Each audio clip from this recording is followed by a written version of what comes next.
नमस्कार दोस्तों, शुभांकर मिश्रा एनडीटीवी पर जगत गुरु रामभद्राचार्य का एक पॉडकास्ट करते हैं, जिसमें जगत गुरु रामभद्राचार्य गुरु प्रेमानंद के बारे में कहते हैं कि मैं इनको ना ही ज्ञानी मानता हूं और ना ही चमत्कारी संत मानता हूं।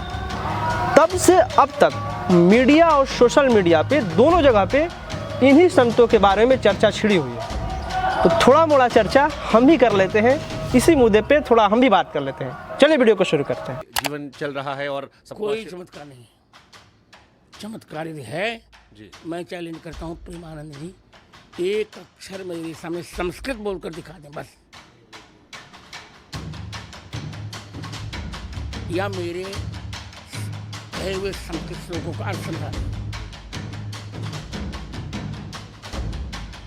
मैं आज खुल कर कराऊँ जी वो तो मेरे बालक के समान है जी अवस्था में भी। शास्त्र जिसको आए वही चमत्कार है। किडनी ना उन पर डायलिसिस तो होता रहता है उनका, जी डायलिसिस के बाद जी रहे हैं, जीने दीजिए। लेट हिम डू, किसी बात देखिए ठीक कर जा रहा हूँ। जी मैं प्रेमानंद से द्वेष नहीं रखता, जी फिर कर रहा हूँ मेरे बालक जैसे, पर मैं उन्हें न तो विद्वान कह रहा हूँ जी न साधक न चमत्कारी।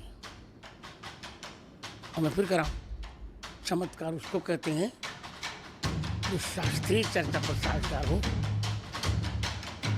वो राधा वल्लभी हैं, राधा सुधान की श्लोकार्थ में चीज बता दें। तो फिर गुरुदेव उनकी इतनी लोकप्रियता अच्छी है, ये लोकप्रियता क्षणभंगुर होती, थोड़ी दिन के लिए होती, अच्छी है जी अच्छा लगा। ठीक और ये सबसे पहली बात रही चमत्कार की, तो प्रेमानंद बाबा किसी तरह के चमत्कार को खारिज करते हैं। वो किसी तरह चमत्कार को अंधविश्वास को बढ़ावा नहीं देते हैं। वो खुद डायलिसिस पे चल रहे हैं। किसी के जंतुर बांधने से, कलावा बांधने से, प्रसाद देने से तुम्हारा शोक दूर होने वाला नहीं।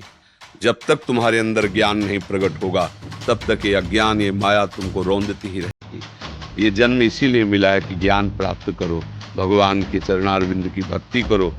का क्या है कि अब पता नहीं कौन सा दिन इसका आखिरी हो, डायलिसिस कौन डायलिसिस आखिरी हो, ये तो भगवान की कृपा से चल रहा है।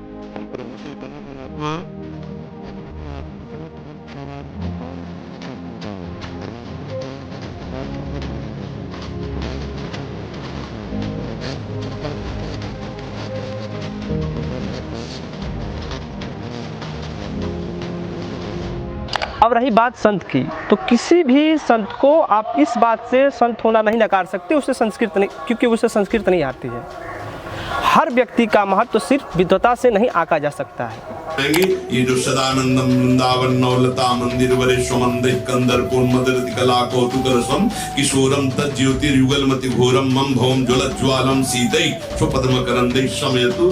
इसको प्रेमानंद बाबा का हेटर्स 0%, केवल धरातल पर इनको छोड़कर समाज के हर व्यक्ति डजंट मैटर, हिंदू मुस्लिम सिख सब हर संप्रदाय के लोग इनको प्यार करते हैं और सुनते हैं। खास करके युवा वर्ग इनकी बातों को सुनता है और अपनी ज़िंदगी में इनकी बातों को इम्प्लीमेंट करता है और खुद के अंदर सुधार लाने की कोशिश करता है। जब से मैंने प्रेमानंद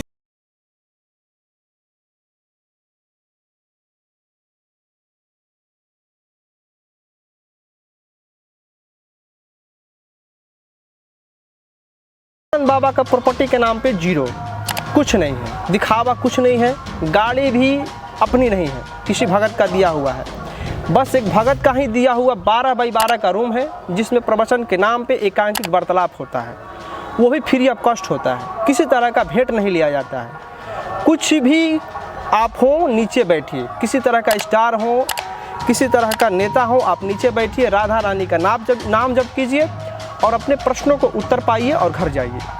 इतना ही है लाइफ में उनके। लेकिन वही रामभद्राचार्य की तरफ, जगत गुरु रामभद्राचार्य के अंदर ज्ञान का प्रवाह हो रहा है। प्रचंड ज्ञानी व्यक्ति हैं, उनके सामने ना ही कोई शंकराचार्य है और ना ही कोई संत। सारे शंकराचार्य नकली। सारे आचार्य नकली। अब पूरी के शंकराचार्य को स्वयं संस्कृत बोलने का अभ्यास नहीं है, तो गाली देने से कुछ शंकराचार्य बन जाता है क्या? अब मैं यह बात प्रसन्नता से कहने जा रहा हूँ। करोड़ों की प्रॉपर्टी जहाँ जाते हैं वहाँ अरेंज करने में कम से कम करोड़ों लगता है, और जो कथा कहते हैं उसका भी अलग। जगत गुरु रामभद्राचार्य जिस जाति से आते हैं उस जाति को छोड़ करके हर जाति इस धरती पे, धरातल पे, खास करके हिंदुस्तान में हर जाति अधम है, नीच है। ध्यान रखना, ये एक संत की वाणी है। अधम ब्राह्मणों की चर्चा चलाई गई। हमारे यहाँ कुछ ब्राह्मण सरयू पारणों में अच्छे नहीं माने, उनके यहाँ ऊँचे कुल के लोग अपनी बेटी नहीं देते। उपाध्याय और चौबे, त्रिगुणायत, दीक्षित और पाठक, इनको इसलिए अधम मानते हैं। ये नेताओं की इतनी चापलूसी करते हैं कि इनको 2015 में पद्म भूषण का अवार्ड मिल चुका है। जगत गुरु स्वामी रामभद्राचार्य साहित्य एवं शिक्षा।